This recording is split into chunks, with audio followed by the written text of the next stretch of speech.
So unless you've been under a rock, you're aware of the whole Nikki Minaj, Meg Thee Stallion story, and the fact that, Meg Thee Stallion dropped a song and Nicki Minaj decided that it was about her and has been, going after Meg Thee Stallion.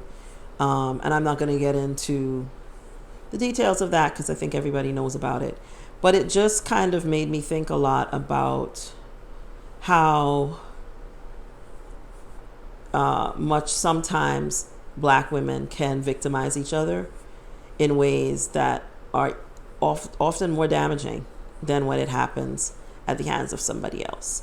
And this is very much an issue in the workplace. I've talked about it a couple of times in videos, and it comes up often in client conversations about when people come to me about the source of some of their distress in the workplace is often from people that are Black women. And there are lots of societal reasons for why this is.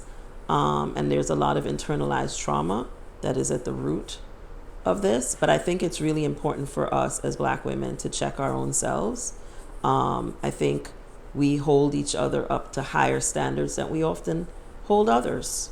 We have expectations of each other that we often don't have of other people. I experience it personally in the work that I do every day, where I give people advice and support, and people have expectations from me and my services that they wouldn't have if I were white. They wouldn't expect me to provide services to them for free. They wouldn't expect me to still be available to them after our engagement is over for an extended period of time, unpaid.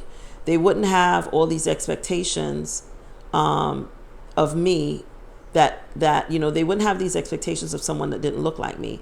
But for some reason, sometimes people think that because we're the same race, we're the same gender, that they should be able to take more from me than they would ever expect that they have a right to take from anyone else. I think we also often hold so many things in terms of our own personal internalized trauma, and then we lash out. It's much easier to lash out at people that look like us than the individuals who are actually the source of our distress. And that's something that I think we need to recognize as Black people, and specifically as Black women, to check ourselves that we are not doing that to each other, whether intentionally or unintentionally. I think that we have, a lot of unresolved, ancestral trauma. And this is not, I'm no psychologist, but these are documented. The post-traumatic stress disorder that Black people collectively carry, especially in the United States, based on not just the past, but the structural, systematic racism that we have to live with every day in the U.S. and the legacy of that. And that it's a hard thing to let go of, even when you recognize it for what it is, and that it impacts not just the way that we relate in our workplaces and so on, but it definitely impacts the way that we relate to each other. And so for me, the whole blow up between these two female rappers is really reflective of that. One of them is older than the other, and one would think that she would want to be a mentor and a supporter of someone that is younger than her, but instead it seems like she feels that she's going to be replaced, or that no one else should be in the position she's in but her. And that's something that comes up in the workplace as well, where sometimes we want to be the only one. We don't want anybody else to come in. We want to be the queen bee. Even though we're at the bottom, we just want to make sure that we're at the top of the bottom, right? Which is really, really sad.